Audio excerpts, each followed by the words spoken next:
안녕하세요. 최서혜 작가의 단편소설 보석반지 낭독해 드릴게요. 작가에 대한 설명은 저희 채널에 이미 최서혜 작가의 작품들이 많이 올라가 있으니까 참고하시기 바랍니다. 단편소설 보석반지는 1925년 7월 시대일보에 발표된 작품이죠. 그럼 지금부터 작품을 낭독해 드릴게요. 좋든지 그르든지 또는 크든지 작든지 간에 한번 젊은 가슴을 애듯이 끓게 한 사실은 좀처럼 쓰러지지 않는다. 나는 그 눈을 몹시 쏘던 보석 반지와 그 반지의 주인공인 혜경이를 내 기억에 있는 동안에는 잊을 것 같지 않다. 내가 지금 몸을 붙여 있는 이 최 목사 집에 가정교사로 들어온 지 벌써 3, 4기나 되었다. 철없는 어린 것들을 가르치는 것은 그리 괴로울 것이 없지만 남의 지배하에서 기계적으로 움직인다는 것이 젊은 나로서는 여간한 고통이 아니다. 그러나 이미 있는 바요. 또 어떤 고통이든지 견뎌나가지 않을 수 없는 것을 잘 깨달은 나는 모든 감정을 꿀꺽꿀꺽 참고 최 목사의 명령대로 해왔다. 최 목사는 금년 31살 되는 사람이다. 그는 일찍이 자기의 아우가 어떤 여학생과 연애를 했다가 하나님의 뜻에 어그러지는 의사가 아니라 하여 쫓아버린 일까지 있느니다.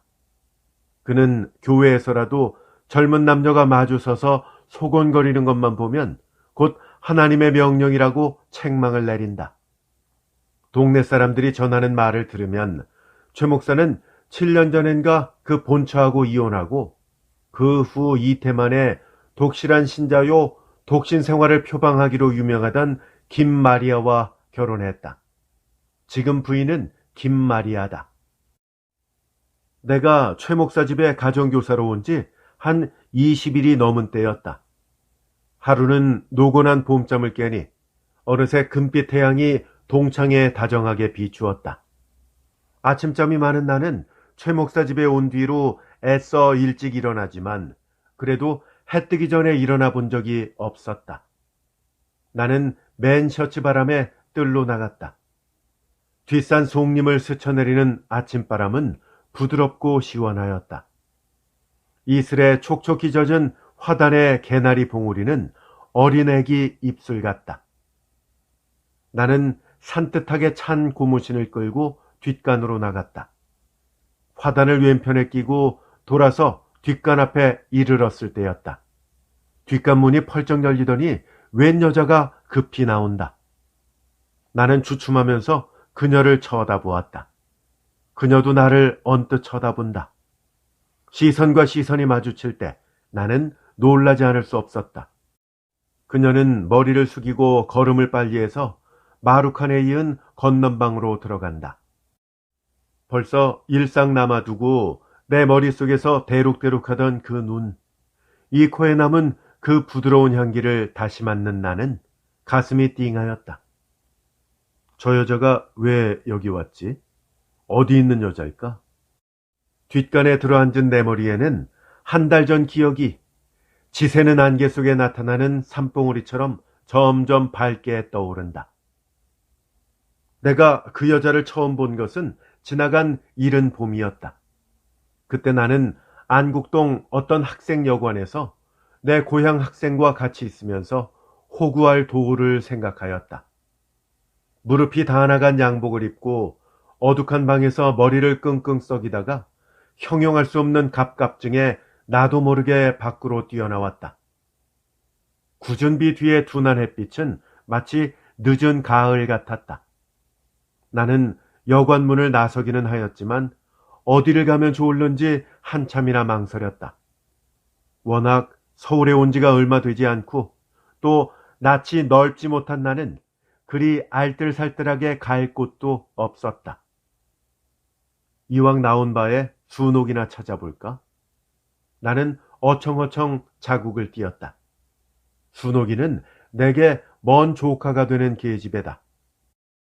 그때 고등여학교 2년급에 다녔다. 나는 간혹 아무 의미 없이 다만 어른이라는 체면으로 그녀를 찾아보곤 하였다.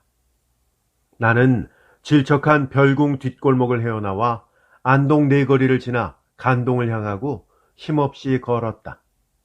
간동 순옥의 여관에 간 나는 서슴지 않고 순옥의 방문 앞에 갔다. 마루에는 여자 구두가 둘이 놓여 있다. 뒤가 삐뚤어지고 코가 벗어진 노란 구두는 눈에 익은 것이지만 지인 땅을 곱게 골라디뎌서 바닷가로 돌아가면서 진흙이 살짝 묻은 반득반득한 까만 아미양은 이 문 앞에서 처음 보는 것이다. 나는 유난스럽게 빛나는 그 구두를 볼 때 내 상상은 미닫이 종이 한 겹을 통해서 화려하게 단장한 그 구두의 임자를 보았다. 나는 이때 나로서도 알 수 없는 어떤 부드러운 미감을 느끼는 동시에 가물에 선 능장대처럼 시들시들한 내 그림자를 생각하고 일종 부끄러운 생각과 불쾌한 기분에 쌓였다. 들어갈까? 돌아갈까? 그 자리에서 돌아가기는 너무도 무인격하고 비겁하고 그 구두에 밟히는 것 같아서 차마 발이 돌아서지를 않았다. 하지만 이 꼴을 해가지고 그 구두의 주인공 앞에 앉기는 순옥이에게도 미안하려니와 내 인격이 너무도 처은해 보일 듯 싶었다. 원 별소리를 다 하지. 이러면 어때? 내가 연애를 하겠으니 걱정인가? 못 입은 놈은 사람이 아닌가? 나는 이렇게 억지로 나를 위로하면서 가장 대담스럽게 기침을 칵 하였다. 미닫이가 활짝 열리더니 새까만 순옥의 눈이 반짝한다. 에구, 아저씨 오셨네.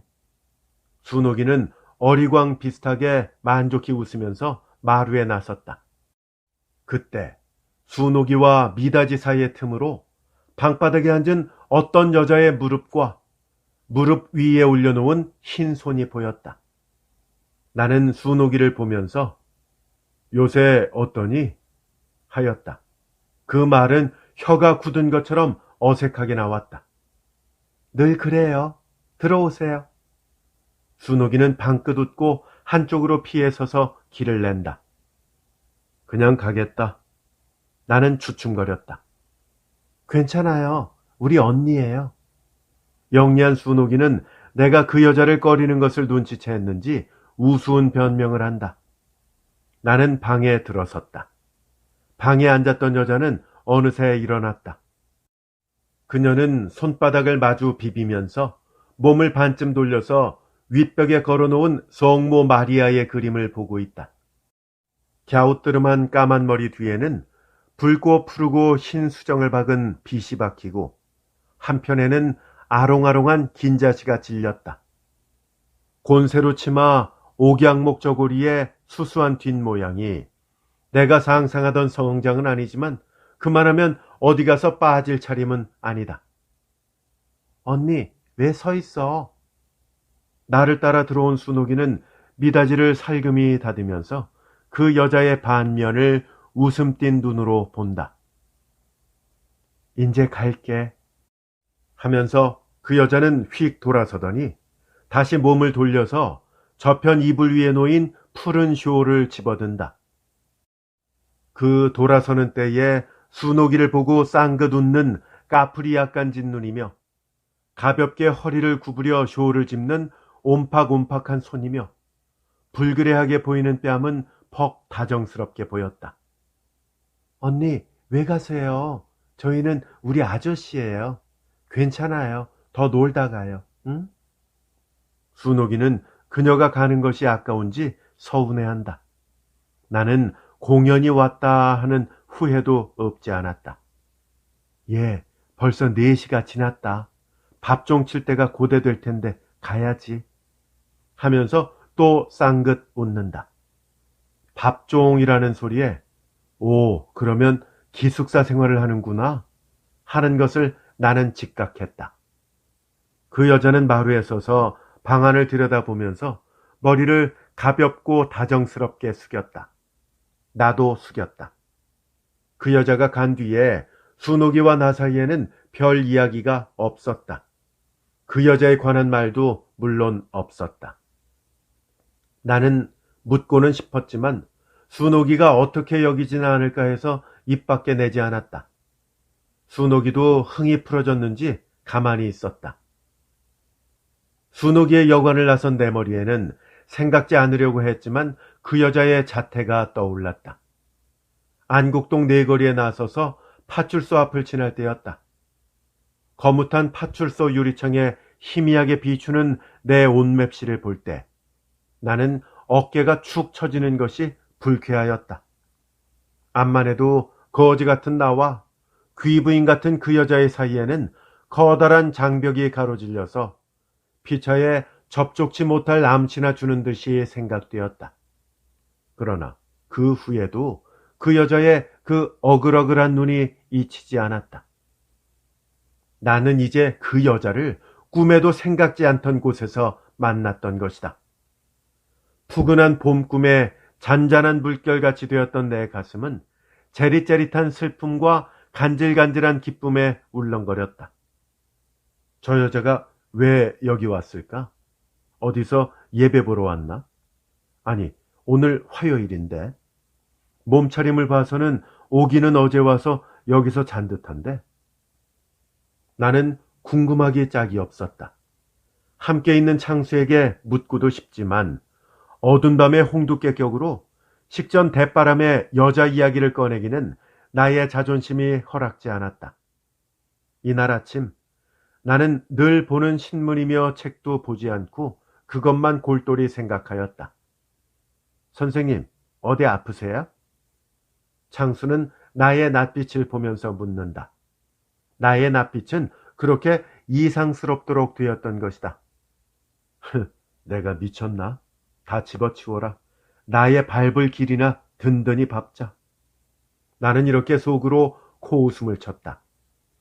이 세상에 나온 날부터 따뜻한 부모의 사랑을 못 받고 자라 청춘의 반생애를 부평처럼 보낸 나는 어떤 행복을 생각할 때면 그것이 나에게는 무의미하다는 것보다도 와질 것 같이 믿어지지 않는다. 그러면서도 아직 23이나 되는 청춘이라 이성의 뜨거운 사랑이 그립지 않은 것은 아니었다. 그러나 내가 이때까지 사랑을 그린 것은 미적지근하였다. 마치 물 못 본 기러기가 물을 그리듯 하였다. 멀리 총독부의 굴뚝 끝에 남았던 석양빛은 어느새 쓰러졌다. 으스름한 황혼빛은 그물의 한 연기와 같이 만호장안을 흐리었다. 수없는 전등불은 반짝하고 눈을 떴다. 나는 저녁 후에도 볼 일이 있어서 어린애들을 가르치지 못하고 서대문정 김 전도사를 찾아갔다가 갓 10시가 넘어서 돌아왔다. 야학 갔던 창수도 벌써 돌아와 있었다. 이날 밤에 창수와 나는 11시가 넘어서 자리에 들었다. 흐린 안개를 뚫고 흘러내리는 으스름 달빛에 창밖은 번하였다. 사면은 인적이 끊겼다. 마룻방에 걸어놓은 시계소리가 어쩌면 들릴 듯하다. 창수와 나는 눈이 말똥말똥해서 천장에 빛나는 전깃불을 쳐다보았다. 이때 내 귀에 들리는 소리가 있었다. 나는 그 소리 나는 곳으로 귀를 기울였다. 그것은 저편 건넌방에서 흘러나오는 찬송가 소리였다. 자비하신 예수여, 제가 사람 가운데 의지할 리 없으니 슬픈 자가 됩니다. 고운 목청으로 가만히 부르는 그 소리에 높고 낮고 길고 짧은 리듬은 고요한 봄밤 공기에 조화되어서 유리창 틈에 흘러든다. 눈을 살곰이 감은 나는 자줏빛 안개 속에 쌓이는 듯이 저릿하고도 달짝지근한 감정에 쌓여서 그 소리의 여음까지라도 놓치지 말고 잡으려고 하였다. 선생님, 벌써 주무세요? 근데 선생님, 왜 웃으세요? 내 낯에는 나도 모르게 미소가 흘렀는지 사근사근하고 해롱거리게 좋아하는 창수는 그것을 보았던 모양이다. 나는 달콤한 꿈을 깨치는 것이 좀 섭섭하였다. 잠이 좀 들었어. 왜 지금도 안 자니? 하고 서나품을 하면서 그를 보았다. 선생님 주무셨어요? 선생님 웃으시던데? 창수도 그 찬송가 소리에 흔들렸는지 무슨 말을 퍽 하고 싶어 한다. 저게 누군가? 왜요? 못 보셨어요? 그는 의미 있는 듯이 웃는다. 나는 내 가슴 속에 품은 무엇을 창수에게 들키지나 않을까 하는 염려도 없지 않았다. 응, 못 봤는데. 아, 왜 아까 낮에 선생님이 목사님하고 말씀하실 때 마당에서 무엇을 빨고 있는 거를... 아, 저게 그분인가? 나는 벌써 그녀라는 것을 직감하였지만 짐짓 모르는 채 하였다. 근데 그게 누구야? 목사님 누이예요. 목사님 누이? 나는 무의식 중에 이렇게 도로 물었다. 이때 최 목사에게 저런 누이가 있나 하는 생각이 기적처럼 내 가슴에 울렸다. 네, 목사님 누이가 둘인데 하나는 시집가고 저 혜경이는 금년에 졸업했어요. 이 말에서 나는 그녀가 혜경인 것을 아는 동시에 지나간 이른 봄 순옥의 집에서 밥종 칠 때가 가까웠다 하던 그녀의 소리를 생각하고 그래서 고등학교에서 기숙사 생활을 한 게다 하는 생각을 하지 않을 수 없었다. 그러나 나는 모두 모르는 채 하고 그래, 지금까지 어디 있었노? 하니까 고등여학교 기숙사에 있었대요. 창수는 대답한다. 지금 몇 살인데? 18이라나? 근데 선생님, 그건 왜 물으셔요? 창수는 또 해롱해롱한다. 창수는 그것이 무심히 하는 소리겠지만 나는 무심히 들리지 않았다. 이 사람 좀 물으면 어떤가? 응? 나는 창수를 보고 픽 웃었다. 아니 글쎄, 그렇지만 글렀어요. 벌써 정가표를 붙였답니다. 정가표? 그래서는 벌써 결혼했구나. 나는 정가라는 그 소리를 이렇게 해석할 때 시험 방목을 찾아보던 낙제생 모양으로 가슴이 덜컥하고 사지에 풀이 죽었다. 누구하고 결혼을 했나? 나의 목소리는 최후의 부르짖음처럼 내 귀에 울렸다. 우리 고향 사리원 사람인데 예수를 아주 진실에 믿어요. 그리고 지금 장사를 하는데 돈도 많고 또 와세다 대학 경제과 출신이래요. 근데 나이가 좀 많아요. 창수는 묻지도 않은 말을 줄줄 꺼낸다. 지금 41인지 2인지 됐어요. 그래서 처음에는 혜경이가 울었대요. 그래? 지금은 괜찮은가? 지금은 둘이 사진까지 받고 잘 지낸대요. 근데 처음에는 어찌나 우는지 그러다가 결혼만 하면 미국에 유학을 보내준다고 하는 바람에 정이 든 모양이에요. 최 목사님이 그저께도 말하는데 혜경이는 금년 가을에 미국에 간대요. 그리고 최 목사님도 그 혜경이와 결혼한 남자 때문에 그 남자가 돈을 대서 작년에 일본까지 갔다 왔어요. 나도 어디서 그런 자리나 하나 얻었으면. 창수는 자신의 기구한 처지가 다시 구슬픈 듯이 말끝에 애조를 띄었다. 나는 그 모든 말을 들을 때 꽃다운 혜경의 장래에 대한 동정심과 아울러 최 목사와 그 남자의 추행에 대한 의분과 질투에 끌었다. 혼례식은 언제 하나? 이제 앞으로 1달 반쯤 남았대요. 5월 열 이튿날인가 그렇다니까. 그래서 그 준비 때문에 졸업식 전에 먼저 나왔대요. 나는 무엇라고 형언할 수 없는 기분에 쌓였다. 혜경이와 아무 관계도 없건만은 그녀가 불언간 떠나게 된다는 것이 내게는 말할 수 없이 쓸쓸하였다. 왜 쓸쓸한지 나로서도 알 수 없었다. 단념, 모든 것을 단념하자. 내가 왜 이럴까? 나는 그녀와 같은 아내를 가질 자격도 없거니와 더구나 그녀는 결혼한 여자다. 그러나 다만 누이로라도 사랑한다면 나는 얼토당토하는 이런 생각으로 밤잠을 못 이루었다. 이튿날부터 나는 혜경이를 자주 보게 되었다. 나는 그녀와 마주칠 때마다 부드러운 느낌을 받으면서도 수줍고 부끄러워서 그녀의 낯을 똑똑히 바라보지 못했다. 나뿐만 아니라 혜경이도 나를 똑바로 쳐다보지 않았다. 혹 내가 마당에서 거닐거나 무엇을 할 때에 그녀의 방문이 열렸거나 그녀가 마당에 나섰거나 하면 나는 그녀를 등지고 돌아보지 않았다. 그리고 내 등 뒤에 선 그녀가 무슨 발광체 같기도 하고 나의 일동일정을 감시나 하는 듯해서 보고 싶으면서도 차마 머리를 돌리지 못하였다. 그러면서도 나는 눈이 비뚤어질 만큼 은근히 돌려서 애교가 흐르는 그녀의 얼굴을 도적해 보았다. 도적해 보다가 생각하던 바에 뒤져서 그녀가 나를 주의해 보지 않는 것을 발견할 때면 나는 마음이 좀 편하면서도 섭섭하였다. 혜경이도 어찌 되어 나를 등지고 내 앞에 서는 때면 그녀의 일동일정이 부자연스럽게 보였다.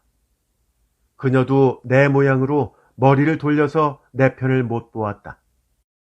그러나 간간히 그녀의 머리가 극히 고요한 동작으로 돌아지면서 하얀 귀와 불그레한 뺨의 반면이 내 쪽으로 향할 듯 하다가도 그만 못 돌리는 것은 곁눈질하는 것임을 나는 알았다.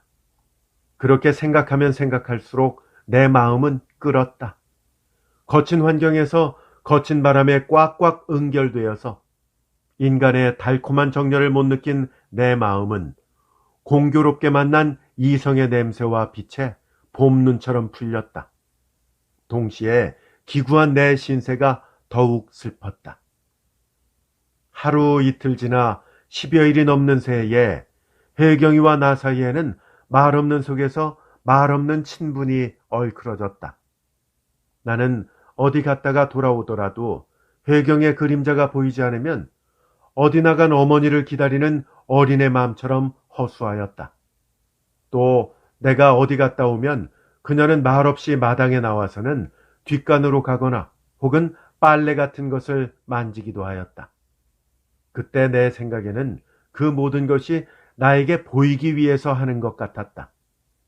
혹시 내가 할멈을 불러도 할멈이 대답이 없으면 그녀가 할멈 저 방에서 부르셔 하고 대신 불러주기도 하고 또 할멈이 없는 때에 물을 청하면 그녀가 떠다가 마루에 놓아주기도 하였다. 그러나 최 목사의 내외가 듣거나 보는 눈치만 있으면 혜경이는 내 동작에 대해서 추호 반점도 관념치 않는 처음 보는 사람 같았다. 나도 자연히 신경이 긴장되었다. 주위의 경계선이 엄밀할수록 대상의 태도가 부드러울수록 나의 번민은 컸다. 어느 주일날이었다. 할멈더러 세수물을 놓아라 하고 책을 읽고 있는데 당그랑하고 세수대야를 마루에 놓는 소리가 들린다. 나는 수건을 집어들고 미닫이를 열었다. 나는 의외의 일에 놀라지 않을 수 없었다. 문 앞에는 혜경이가 서 있었던 것이다. 그녀는 세수대야를 살그머니 툇마루에 올려놓으면서 비누갑을 살짝 열어놓더니 나를 힐끗 쳐다본다.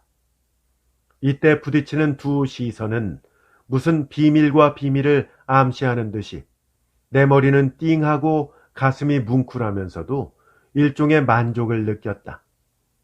혜경이는 머리를 숙이고 제비처럼 날쌔게 저편 마룻간으로 갔다.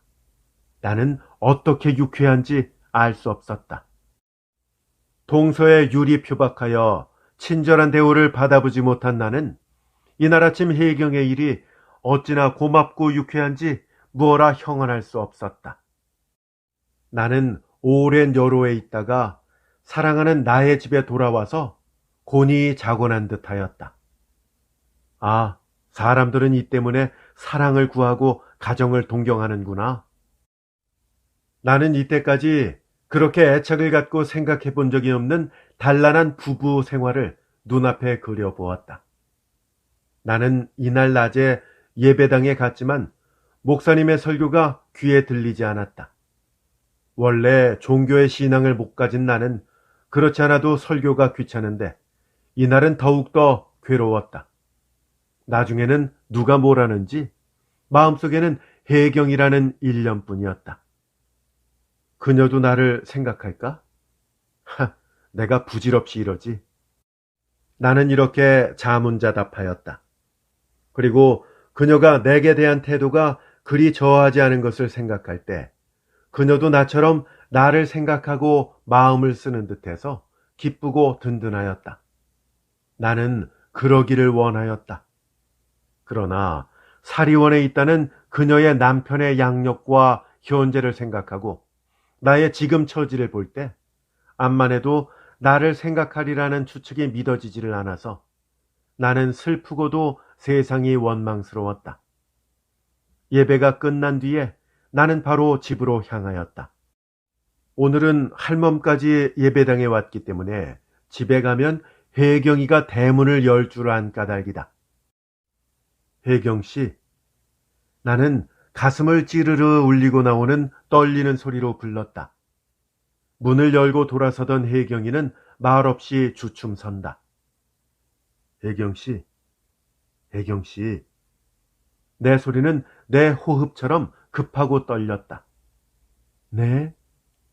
혜경이는 나를 살짝 쳐다보더니 푹 숙이는 그 머리 한편에 부드럽고 흰 귀밑이 불그레하다.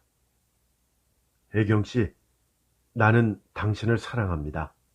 나는 당신이 결혼한 여자인 줄 알면서도 나는 사랑합니다. 그러나 나는 당신의 사랑을 받으려고 하지 않습니다. 당신의 사랑을 못 받더라도 당신 집에 몸을 붙인 김경호라는 기구한 청춘이 당신을 그리고 생각했다는 것만 당신 기억에 박아주신다면 나는 기쁘겠습니다. 나는 혜경 씨에게 이밖에 더 요구가 없어요. 혜경 씨, 들어주세요. 제 요구를 들어주세요. 당신도 청춘이지요? 혜경 씨. 나는 팔을 벌렸다.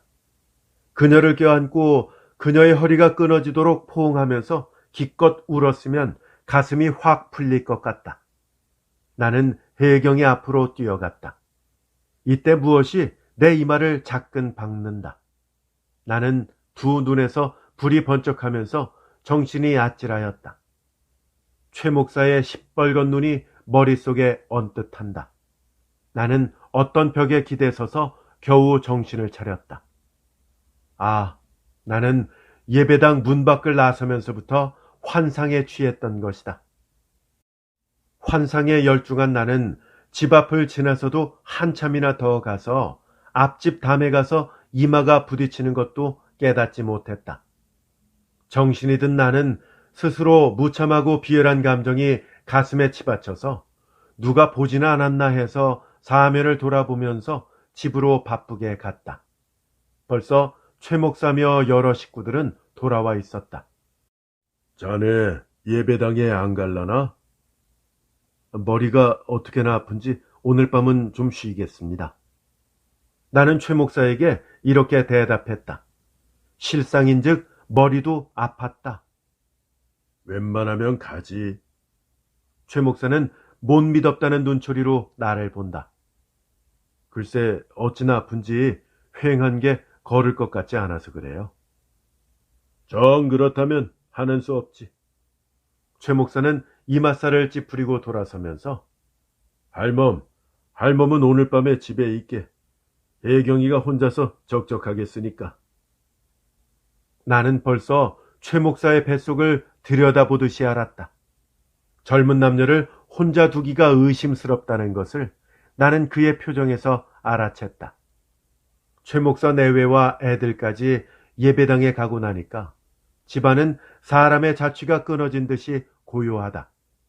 할멈은 순환한 듯이 제 방에 들어가더니 코를 드르렁 드르렁 곤다. 나는 환한 전등을 쳐다보면서 누웠다가 앉았다가 번민이 컸다. 어떤 기회를 얻어서든지 이 가슴의 정열을 붓으로나 입으로 혜경에게 설토하기 전에는 그 번민이 없어지지 않을 것 같았다. 워낙 저쪽이야 듣거나 말거나 내 쪽에서 설토치 않고는 가슴이 막 터질 것 같다. 9시가 친 뒤였다. 나는 나로도 걷잡을 수 없는 충동에 밖으로 나갔다. 초생달 빛이 엿보는 담화는 무거운 침묵에 쌓였다. 내 귀에 들리는 내 혈관에 피 뛰는 소리는 할멈의 코 고는 소리와 같이 주위의 공기를 울리는 듯하였다. 나는 좀 떨리는 다리를 옮겨놨다가는 멈추고 멈췄다가는 또 옮겨놓으면서 수묵을 찍어놓은 듯한 화단을 지나 불빛이 환한 해경의 방문 앞에 도착했다. 의지할이 없으니 슬픈 자가 됩니다.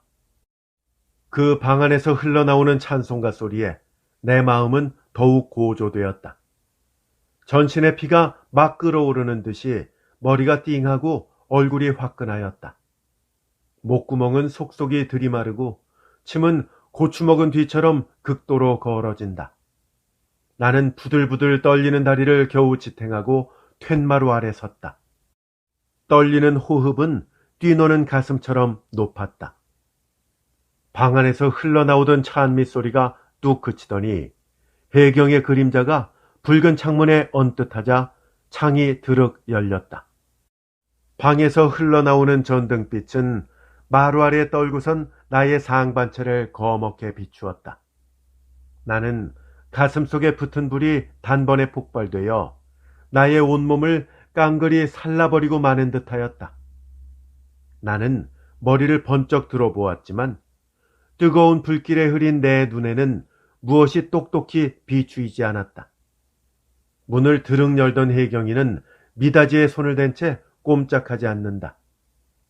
청춘인 그녀의 가슴은 어떤 감성에 끌었는지 나는 무슨 큰 죄나 지으려다가 들킨 듯이 말도 나오지 않고 무참하기도 짝이 없었다. 바로 이때다. 문 열어라 하는 최 목사의 소리는 내게는 죄수에게 내리는 사형 선고처럼 들렸다.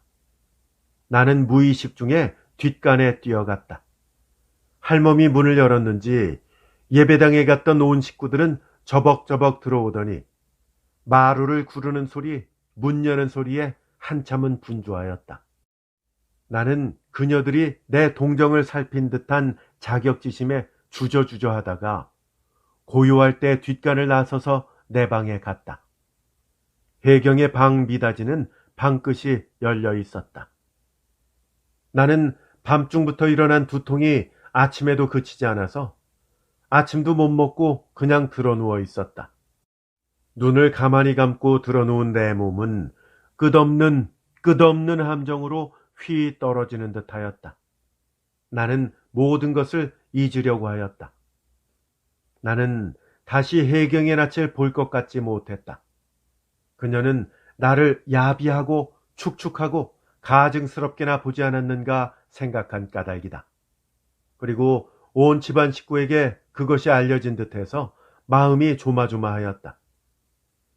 오후에 마당에서 유치원 갔던 어린애들이 노래를 한다.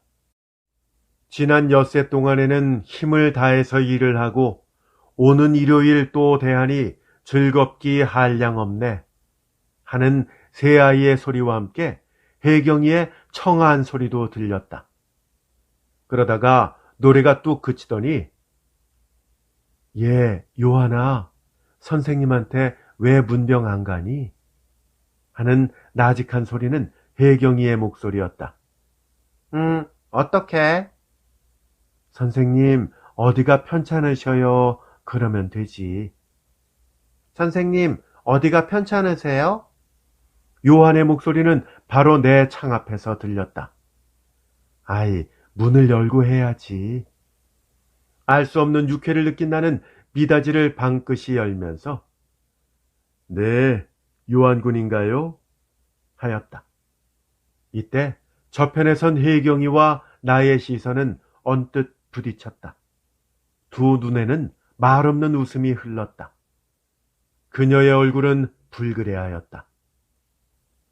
창경궁 사쿠라가 한창이던 4월 금음께였다. 하루는 어디를 갔다가 늦게 들어와서 저녁을 먹는데 창수가 곁에서 빙그레 웃는다. 자네 왜 웃나? 선생님, 우피룬이 왔어요. 우피룬. 우피룬이 누군데? 혜경의 남편이요. 지금 혜경이 방에 있어요. 내 눈앞에는 돼지 목덜미처럼 살이 피둥피둥한 어떤 부호가 언뜻 지나가고 전등불이 환한 아래서 두 년놈이 얼싸안고 키스하는 환상이 너무도 천연하게 보였다. 내 가슴에는 나로도 억제할 수 없는 질투가 일어났던 것이다. 검붉은 탐욕 덩어리에 눌리는 혜경이의 불쌍한 형상이 보이는 듯도 했다. 신자라는 거짓말을 쓰고 갖은 음흉을 다 부리는 최 목사까지 미웠다. 나는 단번에 그 무리들을 쳐부수고 싶었다. 아, 경호씨, 저를 살려주세요. 저는 이 못된 놈들 힘에 못 견뎌서 이 몸을 더럽힙니다. 하는 혜경이의 모습이 보이는 듯도 하였다. 선생님, 뭘 생각하시오? 먹던 밥을 입에 문 채 숟가락으로 상을 짚고 멍하니 창문을 보면서 생각에 골몰하였던 나는 창수의 말에 비로소 내 정신이 들었다. 배가 아파서 그러네. 나는 이렇게 대답하고 다시 밥을 먹었다. 이날 밤에 내 번민은 컸다. 나중에는 부질없는 내 생각을 스스로 픽 웃어도 보았다. 우피룬이는 최 목사와 같이 자고 이튿날 새벽차로 사리원에 갔다. 내가 세수물을 화분해 주는데 정거장에 우피룬의 전송을 나갔던 최 목사와 혜경이가 들어왔다. 외사 저고리에 옥색 모시 치마를 산뜻하게 입은 혜경이는 나를 보더니 낯이 불그레해서 머리를 수긋하고 남빛 양산을 휘 저으면서 자기 방으로 강둥 뛰어들어간다. 이때 내 눈을 톡 쏘는 것이 있었다. 그것은 그녀의 왼손 무명지에 낀 홍보석 반지다. 나는 아침볕에 반짝하는 반지를 볼 때 가슴이 서늘하였다. 아, 혼인 반지로구나. 나는 무의식 중에 부르짖었다. 이 세상에서 가장 힘있는 영의 지위, 부귀, 이 모든 것의 빛과 소리와 냄새가 그 노란 금반지에 꼭 물린 붉은 보석에 엉키고 맺혀서 아무나 가까이 할 수 없는 무서운 빛을 발사하는 듯하다. 그 허영의 바탕 위에 교만의 빛을 지어놓은 빛을 볼 때 나의 온 인격은 알 수 없는 멸시와 모욕을 받는 듯해서 견딜 수 없었다. 너도 그 힘에는 끌리는구나. 라고 생각할 때 그 매력을 주던 혜경이가 여우처럼 퍽 불쾌하였다. 내가 미쳤지. 왜 내가 그녀를 미워할까? 혜경이가 나를 사랑하다가 버리기라도 했단 말이야.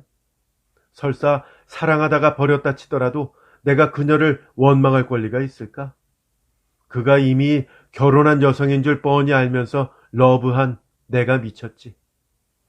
나는 이렇게 마음을 돌리기도 하였다. 그러나 그 보석 반지를 생각하면 또 불쾌하였다. 나는 방에 들어와서 거무튀튀한 내 낫과 떼국이 꾀죄죄 흐르는 내 의복을 거울에 슬그머니 비춰볼 때 두 어깨가 축 처지고 이 세상에서는 아무 권리도 없는 듯해서 퍽 불쾌하였다. 내가 왜 이러지? 응? 왜 그래? 어서 공부나 열심히 하자. 어떤 고통이든지 이기고 나가서 민중적인 큰 일을 좀 해보자. 그까짓 조그만 계집애 때문에 이렇게 번민하다니. 나는 애써 단념하려고 했지만 쉽게 쓰러지지 않았다. 5월 열 하룻날 밤차로 혜경이는 최 목사와 같이 사리원으로 떠났다. 나는 이날 밤 방에 가만히 들어박혀서 혜경이가 떠나느라고 분주히 구는 소리를 들을 때 무어라 형언할 수 없는 기분에 눌렸다. 내 눈에는 여러 사람의 부러운 부르짖음 속에 선 신랑 신부의 화려한 모습이 보였다. 나는 책도 갈대로 가거라 하고 벽에 기대서 눈을 꾹 감고 번민에 골똘하였다. 밤 10시가 넘어서 정거장에 함께 나갔던 창수가 들어왔다. 장수는 빙글빙글 웃으면서 선생님, 은근히 부른다. 왜 그러나? 나는 모든 것이 귀찮다는 듯이 대답했다. 미스 H가요, 부탁합디다. 라는 소리에 나는 솔깃하였다. 창수는 혜경이를 H라고도 불렀던 것이다. 뭐라고? 나는 가장 태연하게 물었다. 한 집에 오래 있으면서도 이목이 번다 해서 인사치도 못하고 더구나 떠날 때도 뵙지 못했으니 용서하시라고요. 용서? 네, 용서하라 하고 그리고 저더러 이 말을 가만히 여쭈라고 해요. 선생님, 좋겠습니다. 좋기는 뭐가 좋아? 한 집에 오래 있었으니까 그 말도 하겠지. 나는 나의 내적 생활을 창수에게 보이지 않으려고 이렇게 말했지만 나로도 알 수 없는 충동을 받지 않을 수 없었다. 그 소리를 듣고 보니 그녀가 더욱 그립고 그녀와 말 한 번 못한 것이 어찌나 안타까운지 견딜 수 없었다. 그러나 그 보석 반지를 다시 생각할 때면 나는 무거운 기분에 눌렸다. 혜경이에게 대한 부드럽고 아름다운 느낌은 다 쓰러져 버린다. 그 후로도 나는 애써 모든 것을 잊으려 하는 동시에 이전처럼 공부에도 차츰 애착이 붙었다. 그러나 젊은 가슴에 한 번 끌어넘은 사실은 그렇게 용이하게 쓰러지지 않았다. 날이 가고 달이 갈수록 혜경이와 그 보석 반지는 내 가슴 속에서 서로 얽혀져 싸우는 때가 많았다. 최서혜 작가의 단편소설 보석 반지였습니다. 재밌게 잘 감상하셨습니까? 저희 채널에 이미 최서혜 작가의 작품들이 여러 편 올라가 있죠. 그 중에 딱 한 편만 추천해달라고 하시면 불쌍한 오누이의 기구한 운명을 그린 누이 동생을 따라 적극 추천합니다. 꼭 한번 들어보시기를 바랍니다. 그리고 재생 목록에 보시면 최서혜 작가의 작품들만 모아놓은 재생 목록을 찾아보실 수 있습니다. 혹시 검색이 좀 불편하신 분들은 본 동영상 설명란에 들어오시면 링크가 걸려 있으니까 참고하시기 바랍니다. 끝까지 함께 해주셔서 대단히 감사합니다. 안녕히 계십시오.